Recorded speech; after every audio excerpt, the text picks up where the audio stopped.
right, welcome back, colleagues, and our esteemed guests also online. We're moving to session 4.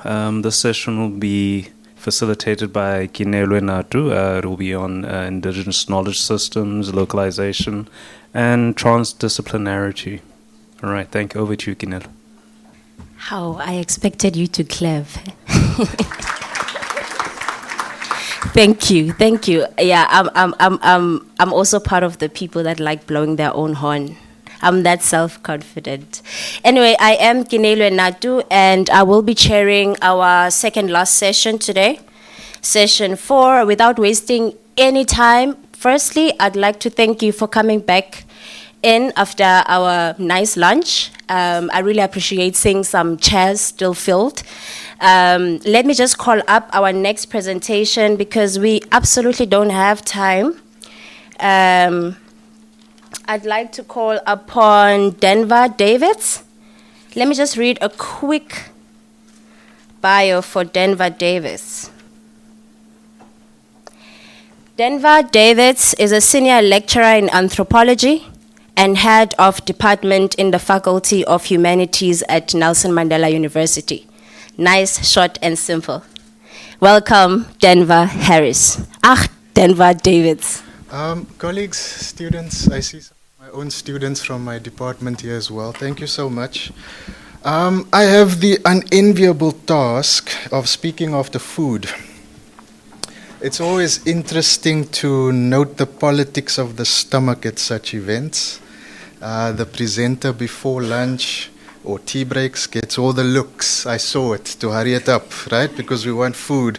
But after lunch, you've got to deal with the lethargy of the full bellies. And so my task is even more difficult because I am now also standing between you and your weekend, especially after a long teaching semester. So thank you so much for inviting me to speak on this topic, IKS, localization and transdisciplinarity, as well as for the warm introduction. I think I'll start by saying that it's quite a mouthful and it requires much more discussion than the 15 minutes that I've been allocated here today. However, I hope that the case studies that I will present here, as well as experiences, will sort of bring these three concepts, these three working ideas together for the breakaway session, which I'm sure everyone will attend later on. So I want to draw on my own long and very convoluted background with IKS, particularly with traditional medicine and knowledge, to provide some context for this presentation. I was fascinated. I didn't think in my time, in my some 15 years of working in scientific spaces, to ever hear such a lengthy discussion on multilingualism. I felt right at home in the Faculty of Humanities. I thought I was in the Faculty of Humanities. But I'm a medical anthropologist, but I grew up in a transdisciplinary space. I've spent time in laboratories, in remote clinics, spent time with primary caregivers in the field, worked in an herbarium, studied statistics, received training, and done research on ethnobotany, ethnopharmacology, and I've also done some research on epidemics, pandemics, syndemics, and I think importantly for my discussion here today, is that I've lived in the shrine of a traditional healer for about 6 months. I've also survived at least 2 instances of witchcraft, right, and lived to tell the tale. So I think the last speaker ending on the question on tribalism was quite important for me, but I'm not coming to talk about tribalism. I'm coming to talk about witchcraft, right?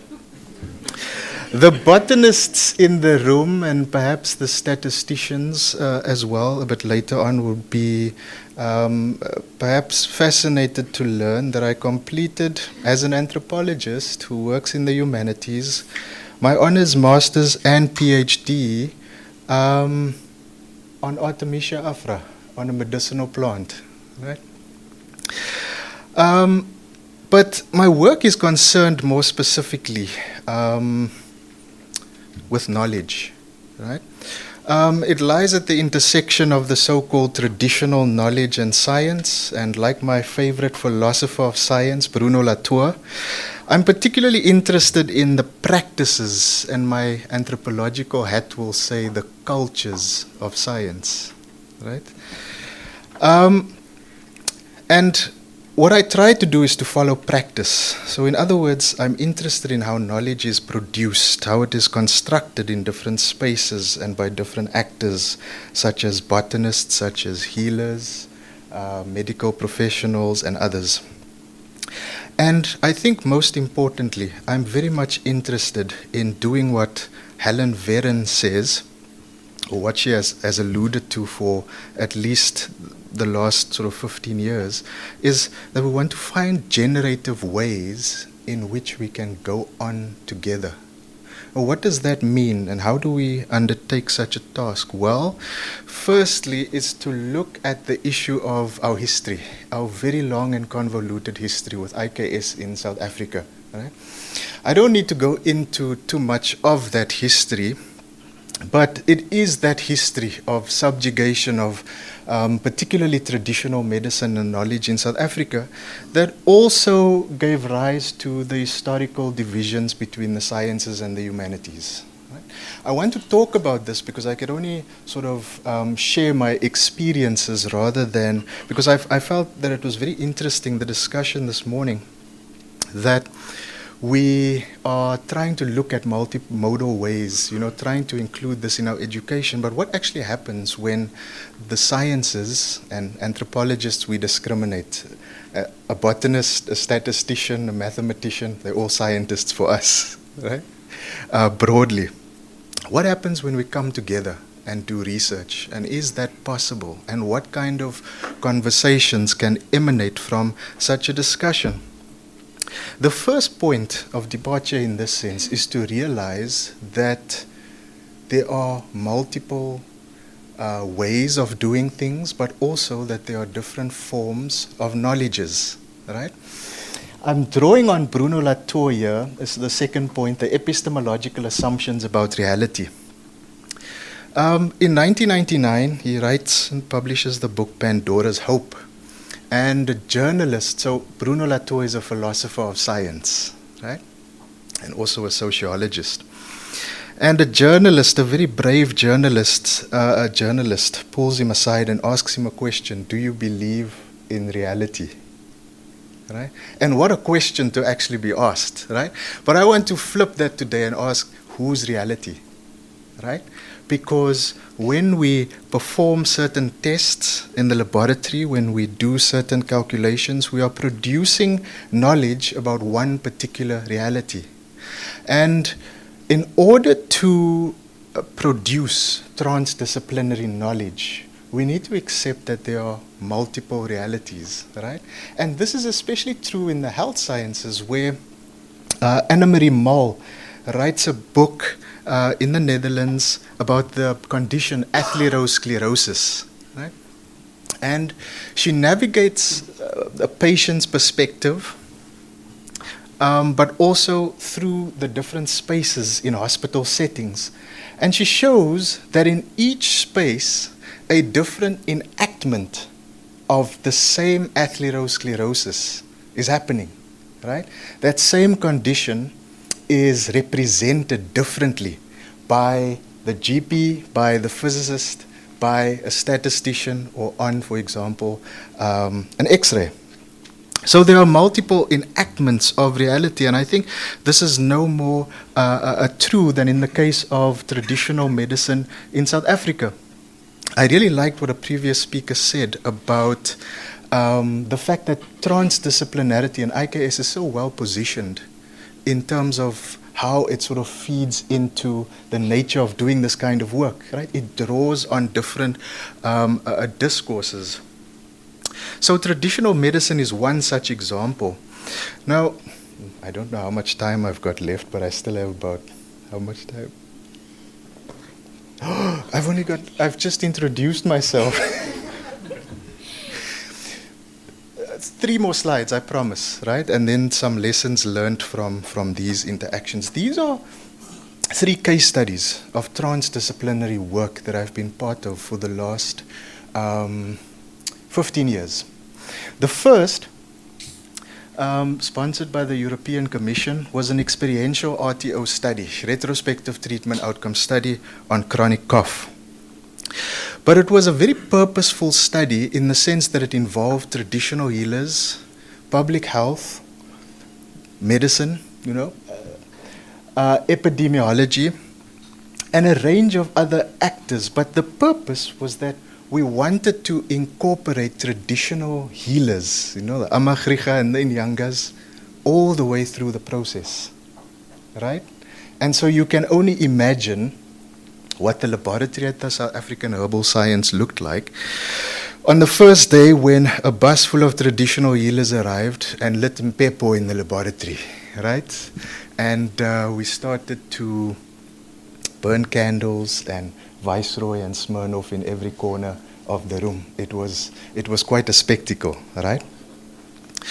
The second, I'm going on the wrong laptop, is a PEPFAR project that also involved traditional health practitioners. That was a much younger me. I couldn't grow a beard back then. Also involving traditional health practitioners, Amagriga, other knowledge holders, right? And I traveled to Mpoza, Mount Frey, right? And there I met I traveled to some of the most rural parts, right? And this is my sort of critique, and I've raised it in other areas around IKS, and especially policy, which I just flighted earlier, some of these policies on the right there, is that they seem to be repetitive in terms of their representation, right? All of them. We need to harness the potential of traditional medicine and indigenous knowledge, right? We need to preserve. We need to sort of spotlight this knowledge for a better South Africa and a better Africa, right? But how is that actually enacted on the ground level, especially with healers like these?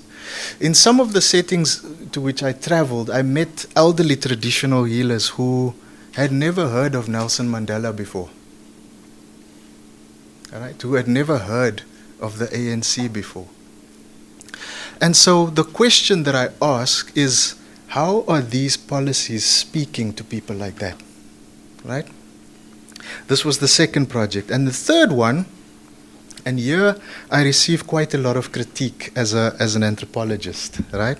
Because people always ask me, okay, so you study tuberculosis, HIV, but what is it that you actually do? What is your contribution? Are you know? And I thought I'd highlight this particular, this third transdisciplinary project in Namibia, but also in a very rural part of the west coast, northern west coast of South Africa.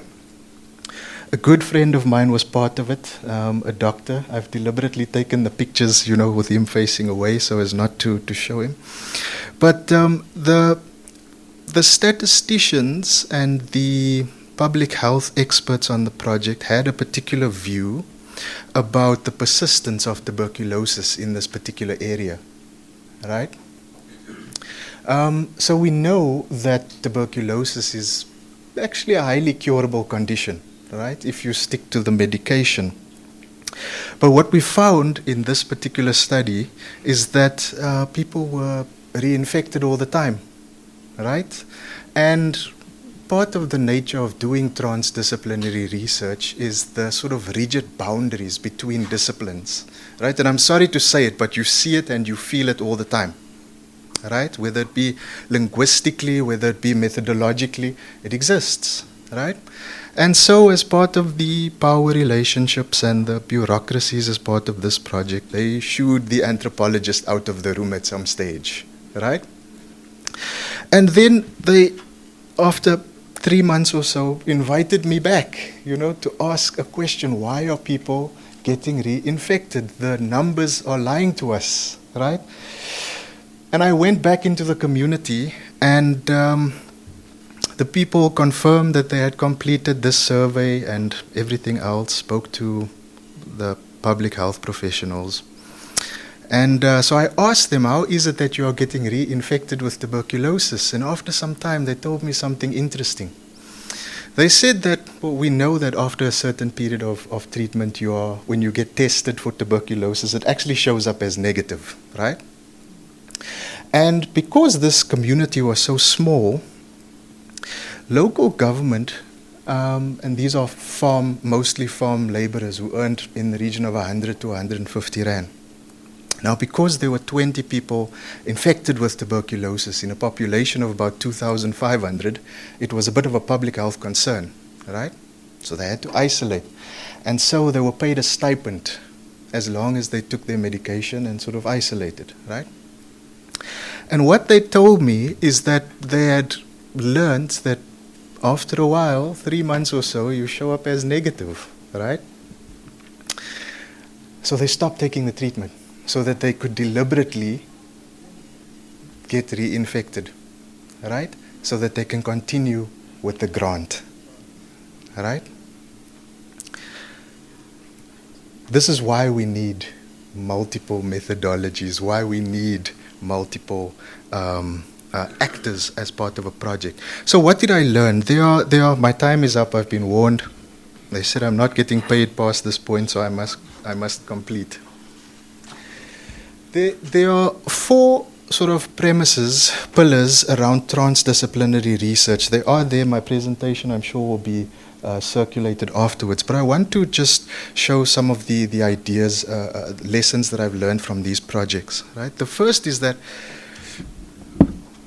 when a transdisciplinary project has a common objective, right? When the object of knowledge, whether it be to improve public health, whether it be around a specific medicinal plant.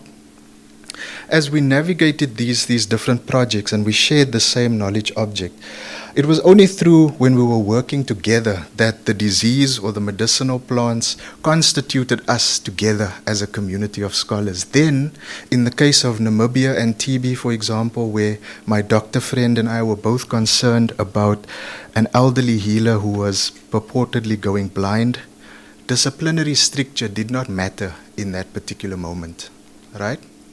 So the knowledge object, the objective, needs to be aligned.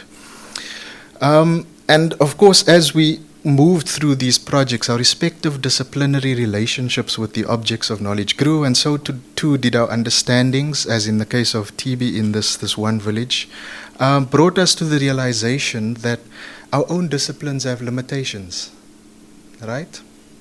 And that we need to work together if we are to produce this common goal. The third, and I really don't have time, is the fact that IKS is not out there. There seems to be this weird perception that we need to go out far, right? To go and find these indigenous peoples, these so-called indigenous peoples. And it's fascinating how I sometimes have colleagues sitting in my office, you know. These are local colleagues who approach me because I'm an anthropologist. I need to go and mediate between her and a healer, right? And I ask her, where do you come from? She says, no, I come from that village. It's a very rural village, you know. I want you to speak to my aunts and my elders. And I said, I can't do that. Right? These are your people. So the provocation that I want to leave with you is that what does it actually, we had our school of theory yesterday, and this was a similar sort of point. What does it actually mean to Africanize? Are we indigenizing? Are we decolonizing? Why do we want to do this in our own setting? Why are we trying to indigenize our own knowledge? Right? Why do I, in my medical anthropology class, have to pay a traditional healer to come and speak for an hour to my own students, 90% from this region, to tell them about traditional medicine that they grew up with? Right? That's my question for this session. Thank you so much, colleagues.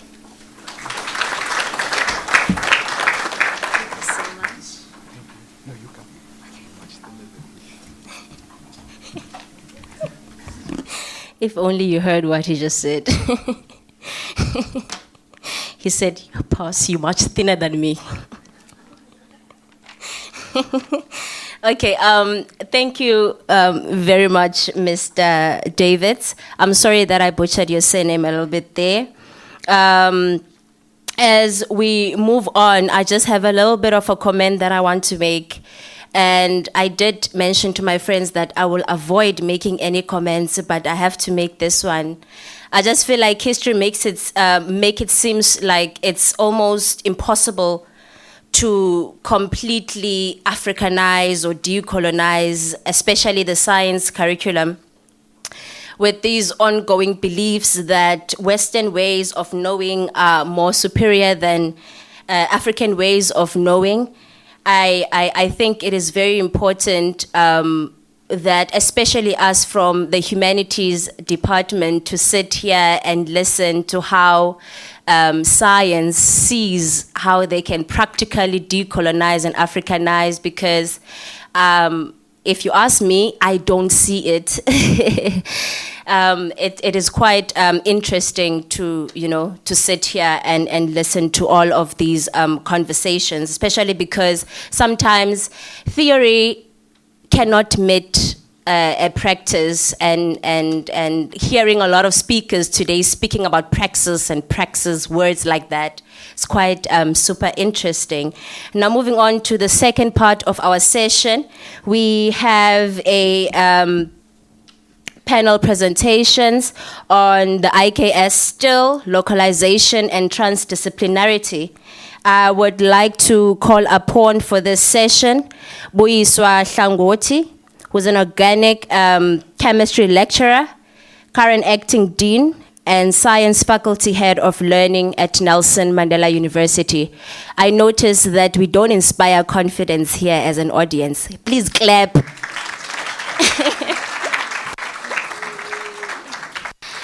We also have George Sigonya, human geographer and lecturer in the Department of Conservation Management, and is affiliated with the Sustainability Research Unit at George Campus. Put your hands together for her. Nehemiah Latola. Please, I would love for you to say your name once more for the rest of the panel once you present. He's a postdoctoral research fellow in the Department of Human Physiology at Nelson Mandela University. Please put your hands together for our three panelists. Please note your questions, note your discussions. At the end, we'll have a lengthy discussion. I'll try to keep my panelists as short as possible so that we can have all our questions entertained later. Thank you very much. Welcome, Buyiswa Hlangoti. Thank you so much. I don't have a presentation. I wanted to play it safe. I am not the acting dean of the Faculty of Science. I'm acting deputy dean. Thanks for that introduction. I'm not going to repeat what you have presented along the lines of IKS, because I think IKS really is very broad. You won't know where to start and where to stop without offending or intimidating other people. So it's quite a complex space. So I'm coming from the angle of being a chemist, and my research is on medicinal plants. So I was saying the Artemisia afra, you were talking about there is umhlonyane, those who don't know. So we work with medicinal plants, and so when you come to a faculty, maybe let me start there.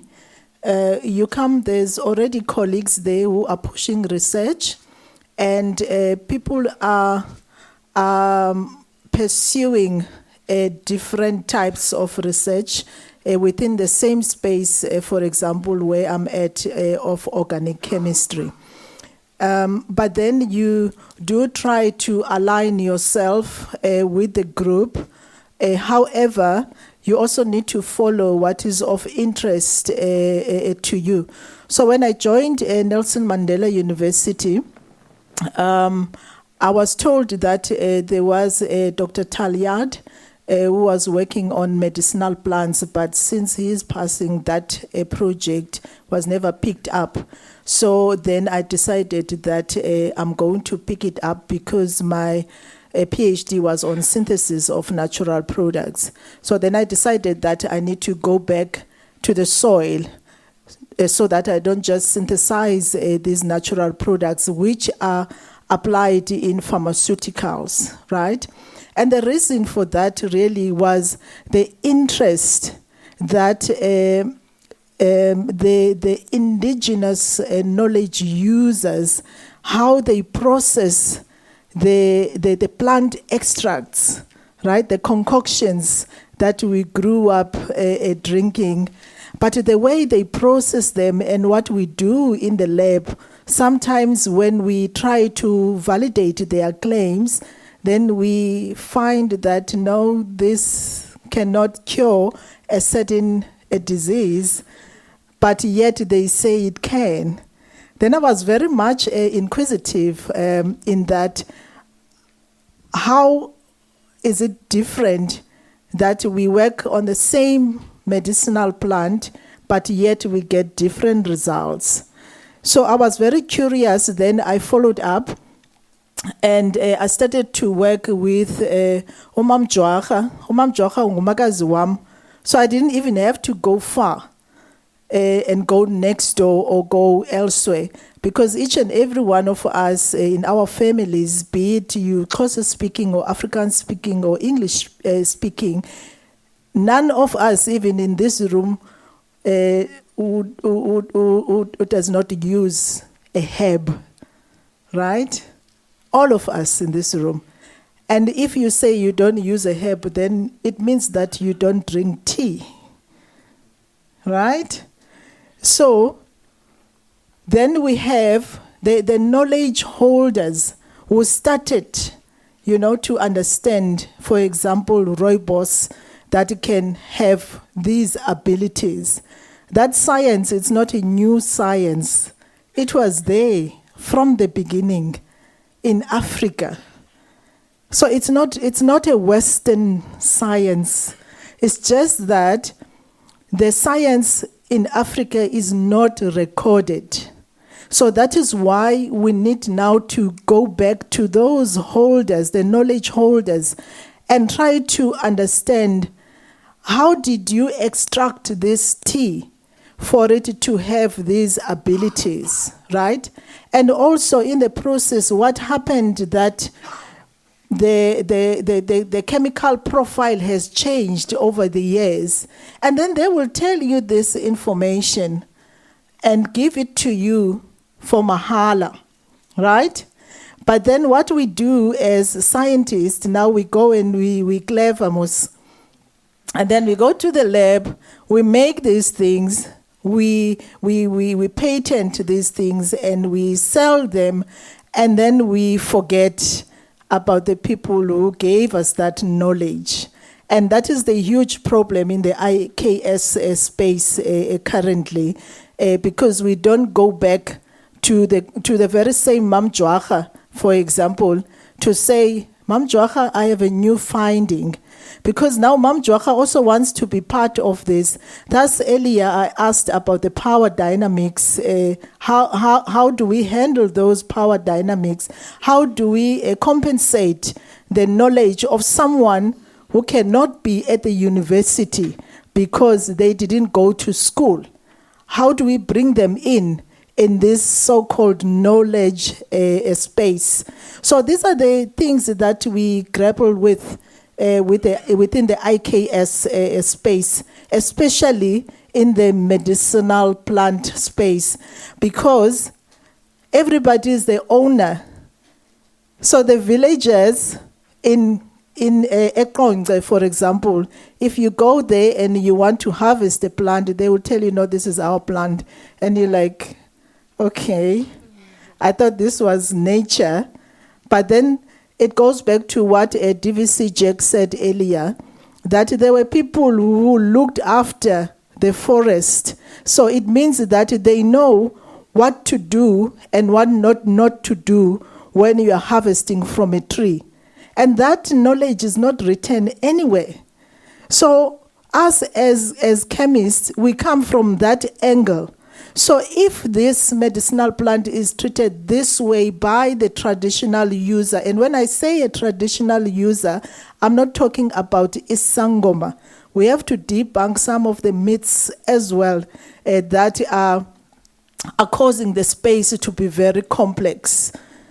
But those people are villagers, they know how to look after the trees in the forest. So you cannot just come and cut the tree anyhow, because that tree is a living species. So it needs to keep on living. And if you cut it in a certain way, then it means you are killing it, right? So now we have students who come in our own spaces. So what are we saying to them? I'm not just gonna teach them natural products. I'm not just going to teach them about medicinal plants and how organic chemistry is intertwined in that. So what we developed, myself and Dr. Latula, via a TDI project, was a concept of saying, go to your area, go to res and ask other students about a certain plant and what are the uses of these plants. So we're creating an engagement so that when they come to class already, because we know they come to class with knowledge already, so we want to tap into that knowledge and also link it to what they understand. And also because engagement is part of the core values of the Mandela University, therefore we create that kind of engagement as well. But we do want to motivate them to interact more with the elders also in their areas, and we ask them to do videos as well, and obviously they must ask for permission to share those videos, etc. And I was very moved by one uncle who was very excited now that the niece has asked him to be involved in the learning process. So which means now in class, we're no longer having a student. We have a student, a lecturer, the peers, but we also have a family member or a relative or a community member. So all of us, we are co-creators of this knowledge. And fortunately, with the organic chemistry that I'm teaching, it is actually very much easier to translate what happens in the organic molecule and what happens when a traditionalist is extracting a plant. So I can link the two because those molecules and the functional groups and water, what will happen in that reaction. And then it sort of light the bulb very quickly to students. And just to close, now we have taken that project even further by now not just starting to create the terminology or glossaries, but we actually want to interpret what does it mean when a certain reaction is taking place. So we have received the funding and we are very thankful for that funding, and because we do want to make sure that we advance the space of IKS. I just want to close with what Professor Hoppers says.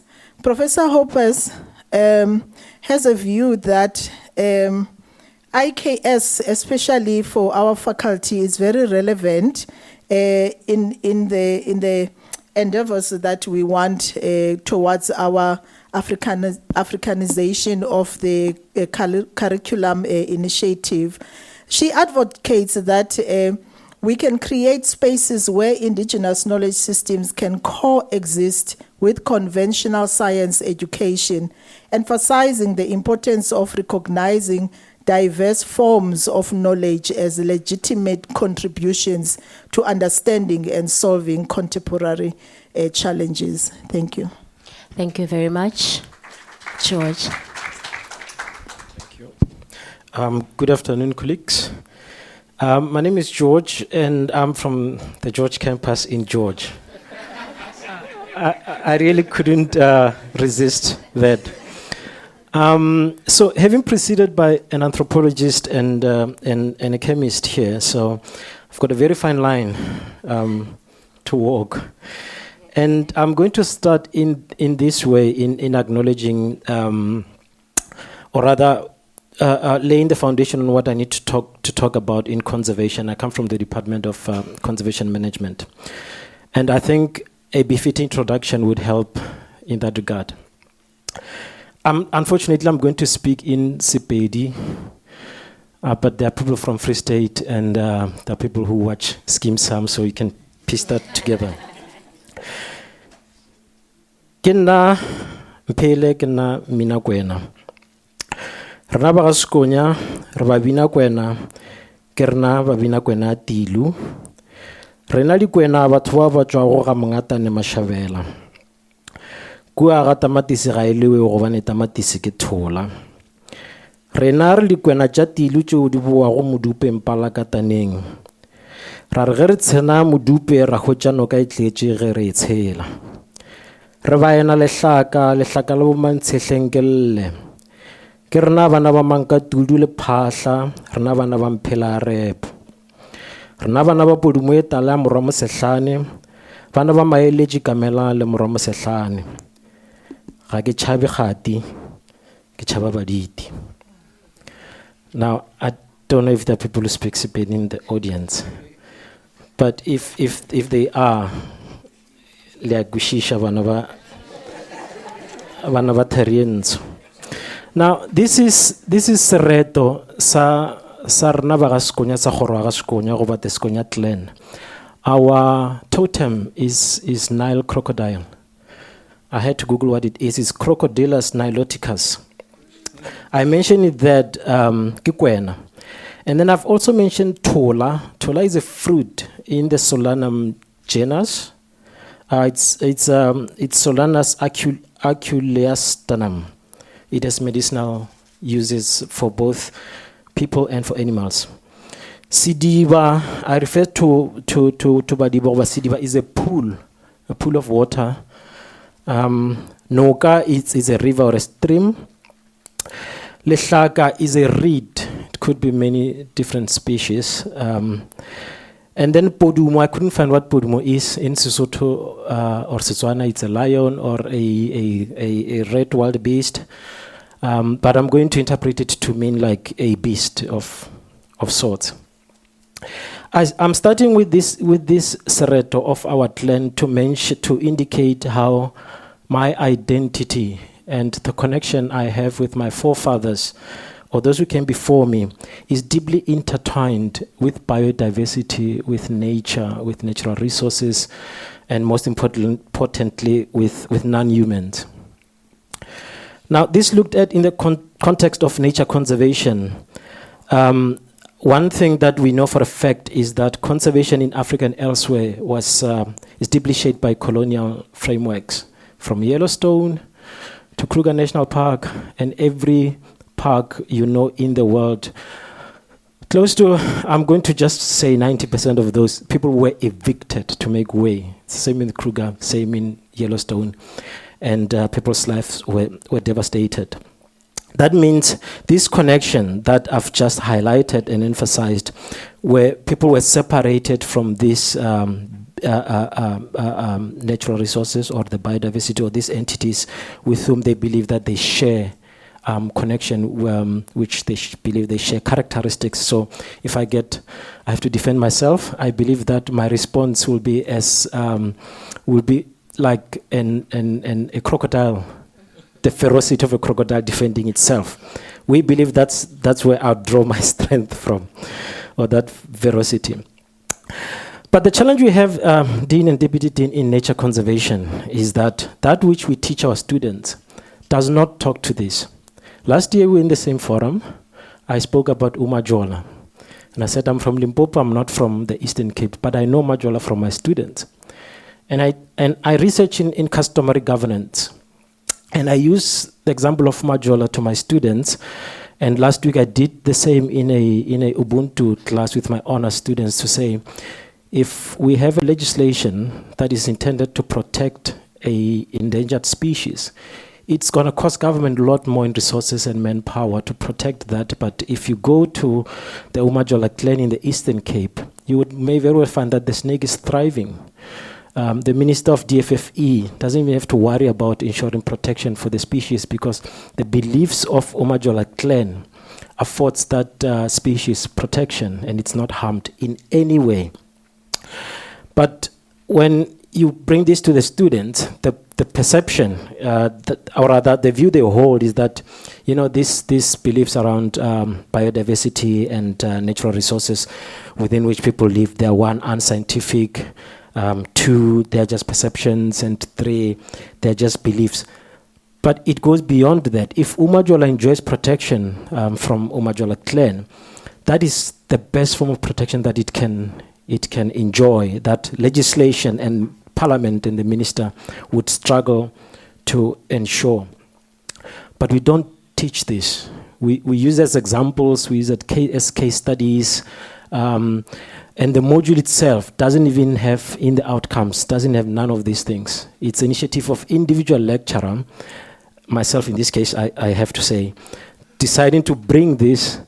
And I wonder what kind of conservation graduates we would produce in our program if we have to have a module outcome tweaked in one of the modules that compares the conservation outcomes of African customary beliefs, example Umajola, versus the Environmental Management Biodiversity Act and the regulations of NIMBA there. We produce graduates, of course that's what we're called upon to do, but what we teach is the values, the knowledges, the governance models, the relationships that Africans, and in particular us, I'm just going to say in South Africa, or in our communities in villages where we come from, the relationships that we enjoy with nature and biodiversity are hardly taught. I'm critiquing my program in which I teach Dean and Deputy Dean.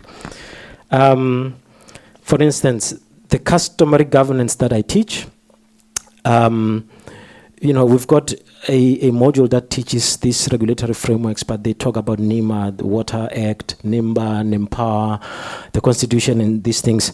Nothing about the fact that there's a parallel governance system to this statutory system that can and should, and actually it is contributing towards conservation outcomes.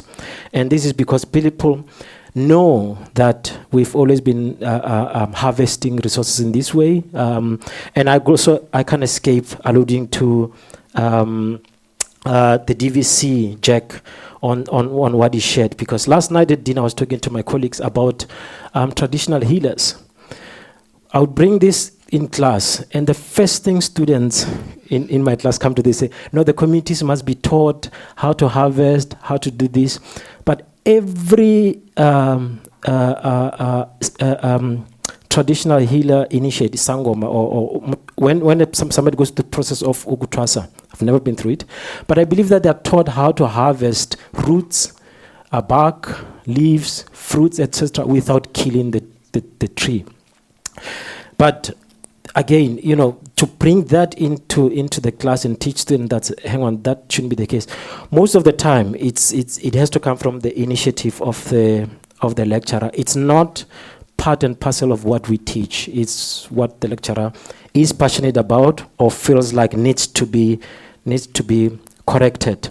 So my contribution is perhaps a critical one, to say there's so much that we need to be doing, there's so much that we are not doing, and we are doing our own cultures a huge disservice, and we continue to contribute towards their marginalization.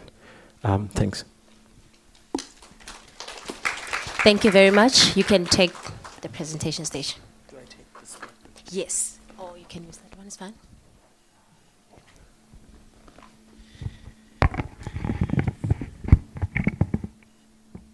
I enjoy the act of speaking, and so I thought, let me get a presentation up here so that I have a roadmap to guide me, not to go beyond the time that has been allocated to me this afternoon.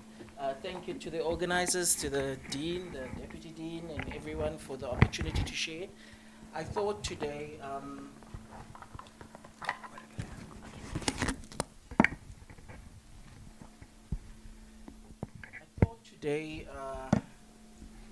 is it there? Okay, I can hold it.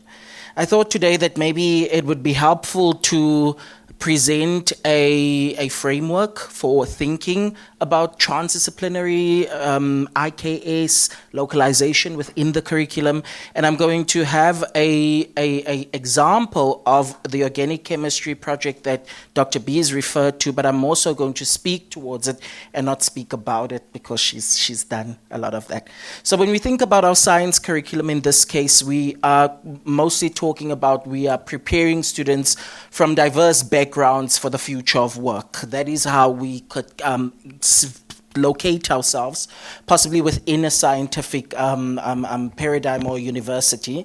But of course, there are other factors that infringe upon this that need to be considered. We have practices must inform the skills for the future of work that we teach. We have to find creative ways to engage students, to create interest for careers in STEM-I or STEM-I, yes. And then, of course, there are the social or economic circumstances or social inequalities that our students face that come in our classrooms. And all of this coupled needs to respond to global sustainable development goals, to climate, energy, sustainability for the future. And this is what we contend with when we think about curriculum in an essence, when we think particularly in science also. And so when we look at these considerations now and we say, okay, we want to step beyond or step away, we think about indigenous knowledge as a system that can help towards Africanization. Dr. B and I like to use research in teaching. And so how do we use what we are doing in the lab to bring it into teaching with hopes that it will form credible connections? Artemisia afra, Vala aus was mentioned, Solanum species were mentioned. We work with those plants in the lab, so immediately I was like, oh, I know those. Dr. B and I were looking at each other. But indigenous knowledge, of course, doesn't exist outside. It doesn't exist in a vacuum. There has been systems of knowledge that have been interacted upon it. In fact, indigenous knowledge, it's helpful to think about it in different paradigms. Theorists say that indigenous knowledge is about ways of knowing, but it's also about ways of doing, and then there's another aspect about ways of creating. And this is how we think about when we think about indigenous knowledges, right? And of course, in science, we are confronted with sustainability. So how do we factor or account for sustainability within our curriculum with this in mind? Particularly when we look at the diagram over there presented by Murray, I think vision number 3, where we have multiple perspectives on scientific worldviews, indigenous knowledge systems, complementing Eurocentric traditions. And that's really what we are speaking about this morning and saying, where do we want to go in a scientific context? But we also talk about transdisciplinarity. There are many views. I know many people get tipped off when they hear people use transdisciplinary, like, they actually mean interdisciplinary. they mean multiple disciplinary, they're not meaning transdisciplinary. But perhaps we can think of transdisciplinary as when research interacts with multiple stakeholders that are in the public, that are both knowledge holders and non-knowledge holders, and it's the co-creation of knowledge then, where there's that relation that Dr. B speaks about of power, who has the voice, who's at the mic, etc., etc. But how does this play out in a classroom? How do you get your students now to move towards a transdisciplinary space, or how do you invite transdisciplinary teaching within your curriculum? And this is really the things that we were grappling with. I think Leslie Lagrange back in the day, and now Blackie, Professor Blackie, they provide this really interesting frameworks of thinking of indigenous knowledge systems and Western modes of thinking as complementary frameworks, as two frameworks that are embarking on the same practice. They have varying ways in which they arrive at the response or at the result, but they are both valid in their way, right? And so we thought about a program. Dr. B spoke about this. The program normally in the lab is where the students are synthesizing something, but preparing them possibly for a career in pharmaceutics. So they synthesize, they analyze, but what of? How do we create that knowledge that is owned? How do we acknowledge the knowledges that they bring within the rooms? And thus we came up with this project of ours that seeks to connect community engagement and plant connection with literature and laboratory investigations, and then the relation to the real world. And these connections that we're trying to use is to use this transdisciplinary way of thinking to bring students about that there are multiple ways of being. You can come to research, you can go on to entrepreneurship, and you can go and work within industry. And so these are some of also the responses that we have. And this is what we get when Dr. B engages with Mam Dwaga, when I engage it with Pastor Byapi Beni. You know, these are the same engagements that we have where knowledge is shared and there's that return and that reciprocal, and it's shown itself within the classroom. So in that very, very short period of time, that's my contribution. Thank you. Thank you so much, Neema. You sticked right on time. Right on time. With that being said, I don't know if I should stand up. I'm not a formal person, to be honest with you. I'm very much unsettled sitting here having to be very formal about this, but it's okay. We'll do it for now. Right now, we're having a discussion. If it was up to me, I would have an open conversation. But then, are you trying to say something to me? Okay. But then, because we need to keep time and things like that, I will look at how many people in the first round raise their hands, and then right after that, we'll see how it's going to go. I would open up for questions, discussions, and so on and so forth. But firstly, please clap hands for Nehima. Any questions, any inputs?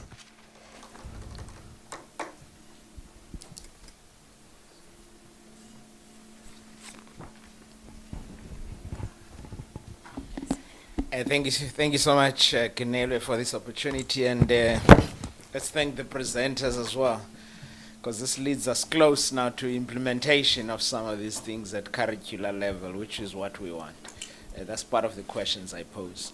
But I just want to check with my chemistry team, how do they reconcile these differences in understandings of those knowledges with the knowledge holders? Because Dr. Hlangoti spoke about the extracts that will be done by Inyanga, and they do the same extract and test in the lab, and then there's disconnects in the same, what should be the same knowledge.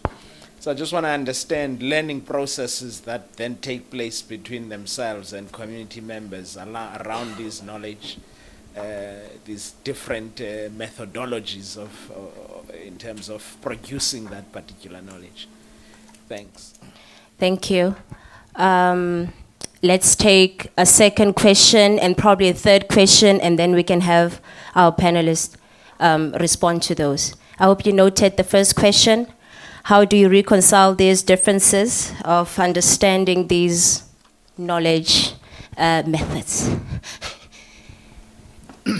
No, thank you very much to the panel for this wonderful presentation.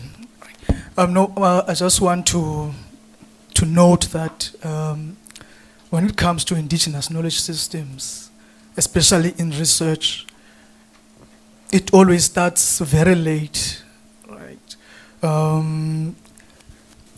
The traditional parts of that research are in most cases neglected, right?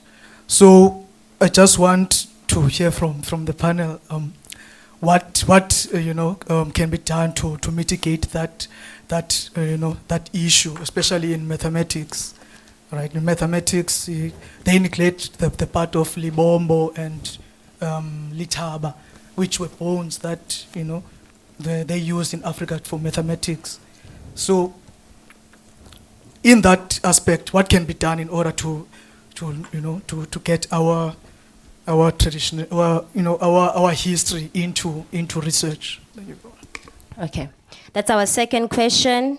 Basically, how to close the gap between IKS and research. Thank you.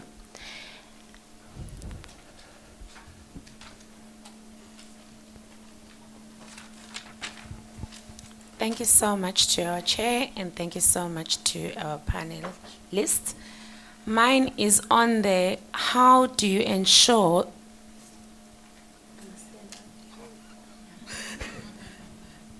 thank you. Sorry about that. So I wanted to find out how do you then ensure that in terms of the intellectual property, you protect the intellectual property and guided by the university guidelines when it comes to preserving and protecting the intellectual property.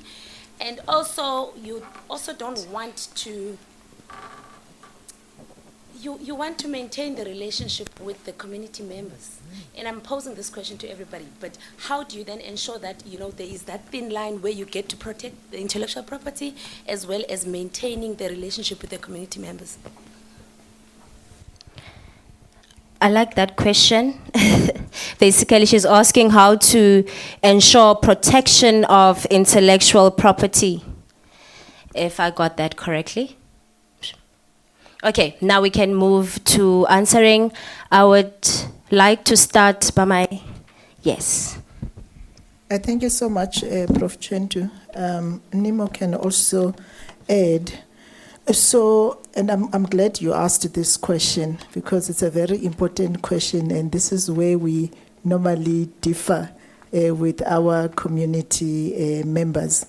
So, traditionally, because they are not using solvents, right? They use water in their extracts. So, because we use organic solvents, then you'll find sometimes that's the reason why we can't validate the claim. But then what we decided to do is to engage more to find out what was their method of extraction. Because sometimes we will find also that it's not just a single plant that they have used. It's two plants that they boil together, and then it gives that specific, it helps that specific ailment.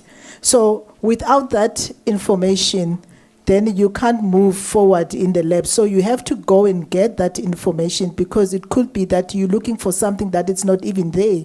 Because now Mam Jocha has added another, made a concoction or decoction, and they are not coming forward with that because they also lacked trust. So for us, to make sure that we can consolidate this information is to engage with them and also start from the water extract as well. Because our understanding as organic chemists is that if you use water extract, then you also extract those big molecules that are primary metabolites. But we, as organic chemists and in pharmacy, we use the secondary metabolites. So because the aim is to actually extract the active ingredient as a sole, a compound. But then because of synergy, you can't do that. So that is why that back and forth relationship is very critical. And without that, we cannot move forward. I think there was another question which I want to tackle in the same breath on the I think it was on the IP. No, not IP, the lateness of the knowledge in the system, that it comes at research level. So that is why we started this project with the help of a TDI office. I think it's Dr. Kotanyati's office. Okay, I don't think it is. That they helped us to set up a teaching lab so that we can start with our advanced diploma programs, right? And within the recurriculation, because I also teach the same module, not the same module, but natural products for honors as well. So the honors students actually, they asked why, the same question, why is it coming late in the curriculum? Because when they do undergraduate, they also do biochemistry, right? And these two, they are interlinked. So you have to know the biochemistry to also know the chemistry of these natural products. So their ask also is like, why can't we have this at undergraduate level, whereby we can learn about natural products earlier, so that we can also understand that there's a type of discipline in research that we can do, because they get very interested when we come to the part where they need now to engage with community and go and harvest plants, etc. So we are working in that. How do we bring it in at the BSc level for the BSc students? Because for the diplomas, I do tap into that with my A3 students, and advanced diploma is already there. We just need to work on the BSc streams going forward. Thanks. Thank you so much. I just wanted to respond with a comment to the last question about intellectual property. I think this is very important, right? And I think we are straddling a very thin line in terms of our particular history in South Africa. And I don't need to mention the many case studies, especially Houdier, and we know the P57 molecule. And just something interesting is that when I say ethically, I mean that some journals are now requesting that we remove specific locations and images of plants when we are trying to write ethnobotanical surveys. It's difficult, and it's a conundrum for me, right? Because for me, when I'm doing this research, in my mind, I'm trying to bring to the fore what my grandmother taught me. She's the one who bathed me in medicinal plants, in Artemisia afra, who prayed for me when I was sick and feverish, and who showed me where to collect this plant in the veld, right? When I started my postgraduate journey at the South African Herbal Science and Medicines Institute, the then director said to me, yes, I know this plant very well. I grew up with it as well. I'm just now, as a chemist, trying to understand how this thing works, right? Which is interesting, but at the same time we run the risk, because we need to document this knowledge, right? Because we don't have this history. A lot of our remedies has been passed on through oral traditions, through songs, and our grandparents are passing on. Right? So we need to document this for future generations. But at the same time, are we doing what Susan Levine says, that we are giving to bioprospectors our medicinal plants on a silver platter? Right? I'm thinking about Sanbi, right? All of the plants are there. And then we've got the audacity to say it's of least concern. Right? It's like inviting people. So it's difficult, but another sort of aspect is the fact that the responses in terms of working with local communities, I don't want to call them indigenous, is some really want their pictures and plants taken. They are looking for that recognition. With the PEPFAR project, the second case study that I mentioned there, when I went to visit after the workshops, they had their certificates from the university in their shrines, right? It almost was used to separate different healers, right? As a form of legitimacy. I've got this training. It was just a day long, but I've got this training. But on the other hand, there are also those, and I'm surprised at my colleague with a very interesting talk, especially the part that, the healers are giving this knowledge for free. In my case, it wasn't free, right? Not always. There was a lot of skepticism. There was a lot of consultation with the ancestors. And there was a lot of money involved, even for me. Right, because 2 chickens, 2 bottles, Viceroy, Smirnoff, candles, and Pepo. And then to be told afterwards, after consultation, look, the ancestors said no. It's not like I can take the chickens back, you know. So it's difficult, and we need to be sensitive to these, to the kinds of knowledges that we are sharing and what we are putting out there. But at the same time, the ethical conundrum for me is I need Artemisia there. I need to preserve it because this is what I was taught in church. This is what my grandmother taught me, and you know. But that's the risk that we run. Yeah. Thank you. Yes, please. I also wanted to add to the questions that were posed. I wanted to share a funny story of Dr. B, of Mam Jwaga. When Dr. B went to Mam Jwaga to ask her, hey, but this plant that you're talking about is not doing this thing you're saying. She said, you must go at night by the moon naked by the bridge and collect it, and then you will have the effect. And so those are the different paradigms that we are traversing. We are not wizards, we are chemists, so we are going to apply our knowledge to what she says, but I dare not at night in Curricula by a bridge go naked to get a plant. And in terms of what can we do to close the gap in our classrooms, maybe the thinking there is creative ways of how do I do how do I bring what I do on a day-to-day basis as a researcher into my classroom? And I think that will be a ways to go, because you are researching in Africa, in South Africa, about a problem here. And so it's easy to make those connections when you're thinking about how you can bridge that gaps. And then just to add to that about the IP, there's a Nyokong protocol that is signed and followed when you're working with communities that are knowledge holders. And so what me and Dr. B have been doing is we've been building community all these years. We haven't been interested in commercializing anything, but more so a co-creation of knowledge and putting the knowledge out there and acknowledging the people in our write-ups, in our publications that we had conversations with. But if we turn that way, we'll definitely have to abide by those rules, and those protocols are in place because of Rabos, because of P57 and all of those in cannabis now. Yes, so yeah.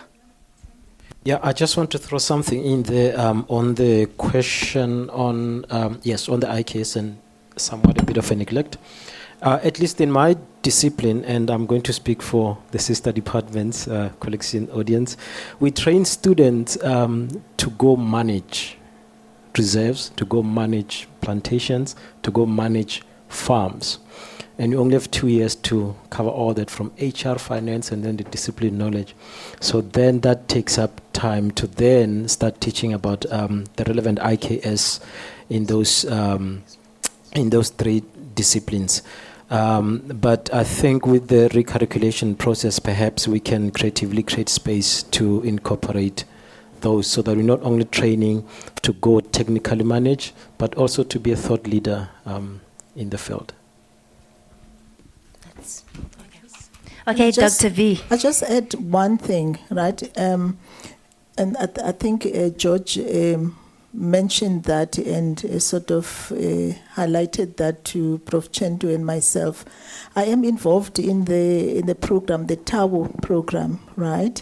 And the project that I'm working on is on a sustainable environment education. This is for advocacy. Because my thinking is that we need to collaborate as the faculty and make sure that our students know what sustainable environment mean, because we teach this, you teach it in your program, but how about the students that are doing computer science that are not exposed to any of the environmental or biological modules? And I think the university is also we've started with that SLP of social consciousness and sustainable futures. There's part of sustainability, the sustainable futures. So it's something that we are thinking about. And the project that I'm doing with TAWU, it's a national project. So it's not for me, I'm doing it for the faculty, so that whatever I learn there, because they want to initiate these big projects within institutions so that you come back and plow back in your institutions. So I am in conversation with colleagues in George. Maybe I haven't arrived at your office, but I am in conversation with George. Even the proposal that we submitted on the language is a collaboration between chemistry, geosciences with Gideon and Paul somewhere there in botany. So we are getting there slowly but surely. Thanks. Thank you very much, Dr. B. I heard from the streets that you are Dr. B. So I'm also going to jump into that. We have about 10 minutes remaining for our session. I will allow one question on this side, anybody from this side, and anybody from that side. Nobody. Okay, you have, take it away. It's not working? You can have mine. Mine is working. You're abusing your power. I'm abusing my power. Right. So, firstly, a comment before the question. Right. You know, when you speak of IKS, and I'm glad that you're speaking about, you know, indigenous knowledge systems in particular, you know, I think this has a lot to do with regionality and space, because you'd find that the belief systems and what we believe in, and I think this is where, for instance, this interdisciplinarity is very important. I know we tend to joke about the land issue quite often, but the land issue isn't just about land. It's about identity and space and this regionality. So, I mean, I saw pictures of, you know, things in Namibia and, you know, what we speak about with Majola and all these things, as well as Dr. B, you never went to the river, as Nehemiah mentioned. But, you know, I think it's important when we, you know, try to put this together and say that, you know, the knowledge systems, because I know the next session we're going to get into implementation, but I think it's important that we start looking at these knowledge systems as being the norm of how we're going to move forward. I mean, there are things that have happened in the past that we might not be very familiar with, and it's for those of us from an understanding, an African perspective. I mean, we'll speak about helichrysum, which is Impep, by the way, but we can throw these words around, but many people really don't really see the ideologies of why we are allowing our students to get involved. And I think Dr. George from George, when you mentioned your totems and you traced your history, for instance, we heard you. But again, the idea of us tracing our lineages and the space that we are in is very important because it informs us in terms of how we move forward. So the question that I'm going to pose to the panel, anyone can answer it. When a student comes into university, the main thing that we want to do is ensure that they are being prepared for a world that we don't know exists. Do you think IKS or indigenous knowledge systems will aid in that?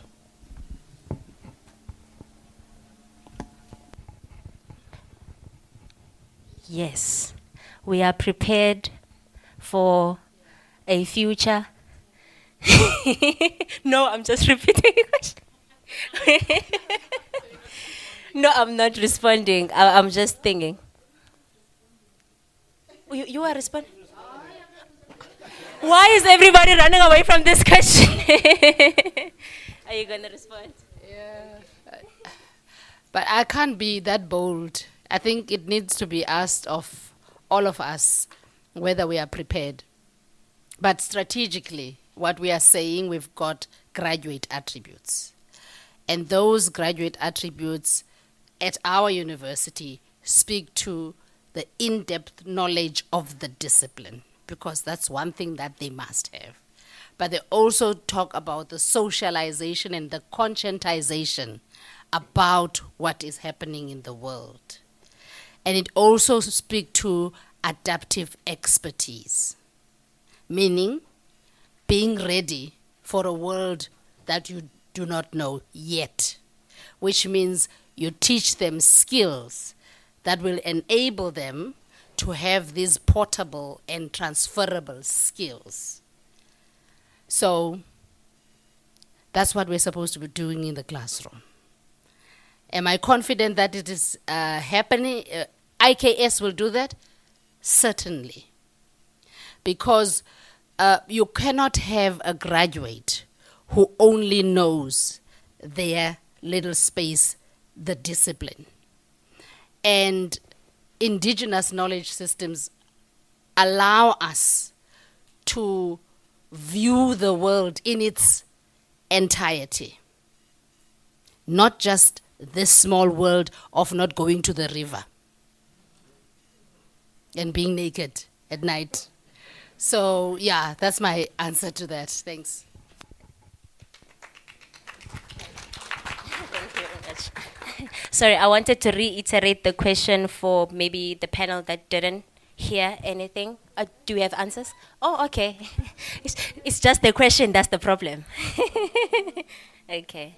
I don't think the question should have been directed to us only, because I think the question is for all of us as the Mandela community.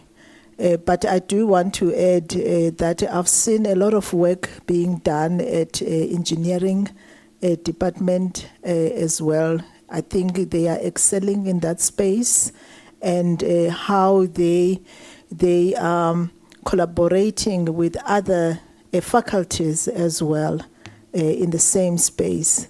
So it might be a shock to some of the students, but the way they are doing it, I think last year they won a team award on teaching, the Teacher Excellence Awards. They won a team award, I think, not for innovation. Let me just leave it at team award. So it's because of the work that they do and how they incorporate the indigenous systems in what they're doing in collaboration with other faculties. So I think at this space, it's not an unfamiliar space for most of us at Mandela, especially in Eastern Cape. And we know that most of our students, not all students, but most of our students are coming from the villages. So they know these things. They even teach us of the traditional names of plants because those names are not recorded online. Not all of them are recorded online. And also sometimes there are common names in the local community. So students, I would say most of them, they come ready. Like I said, you'll be surprised on how much knowledge that they bring in to class that sometimes we perceive that they just come. Thank you. I just wanted to provocate the audience. When we talk about indigenous knowledge, it seems like you are talking about something there.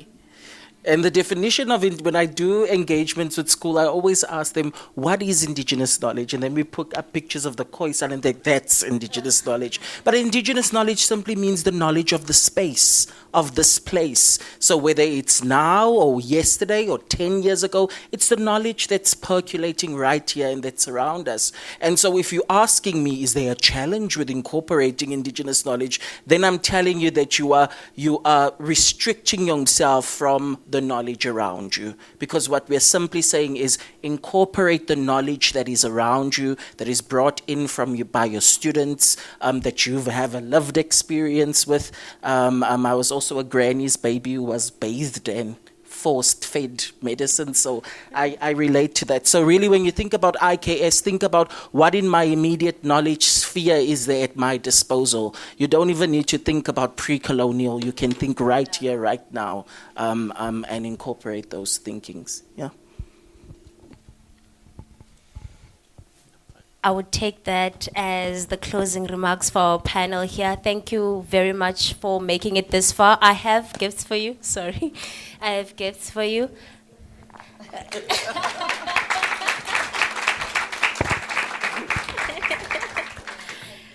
Okay, Dr. B demanded that you clap. Oh, absolutely, yes. Absolutely. When we talk about exit level outcomes, we don't leave flexibility in dealing with this kind of thing. Even if you go to the BSc ones, they all relate to knowledge, skill, etc., right? But what we're talking about here is innovative ways of dealing with knowledges, so that we can deal with this question of epistemic justice. But even how the programs are designed themselves in terms of their outcomes, they need to change themselves.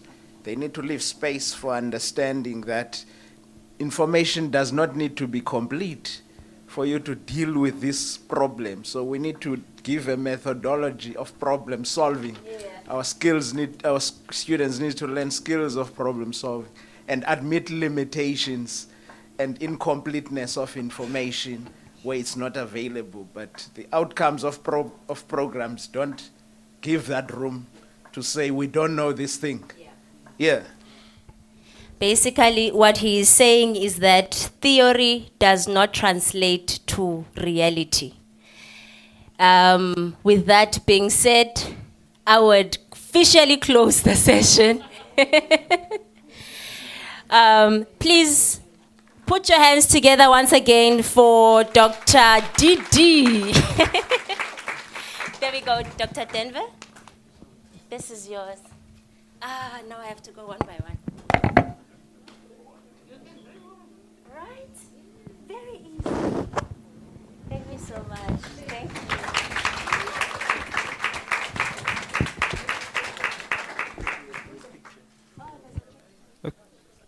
Right, thank you. Colleagues, so I guess we are now moving to session 5, the breakaway session, right? So in the breakaway session, we're going to speak about implementation. For those of you who have tags, in fact, everyone should have a tag. Prof. Chento, I saw your tag. You were in the purple group. I saw it somewhere. Yeah, I saw it somewhere. Right. So we're going to move to the breakaway groups, right? We're going to move upstairs. Yes, we have to move upstairs. We've got rooms up to the elevator or up the stairs to the right, right? So the blue group will be in room 0103. The green group will be in 0102. And then the purple group will be in 0104. So basically green 02, blue 03, purple 04.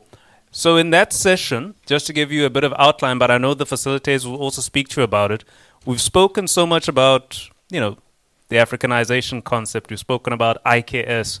Now let's get to what could possibly be practical applications of how do we implement this in the curriculum, right? So that's what we're going to be discussing in those sessions. Right, so, Dr. B will be facilitating the one session, and then we have Miss Debbie Dupree will be facilitating the other, and I'll be facilitating one as well. Okay, thank you guys.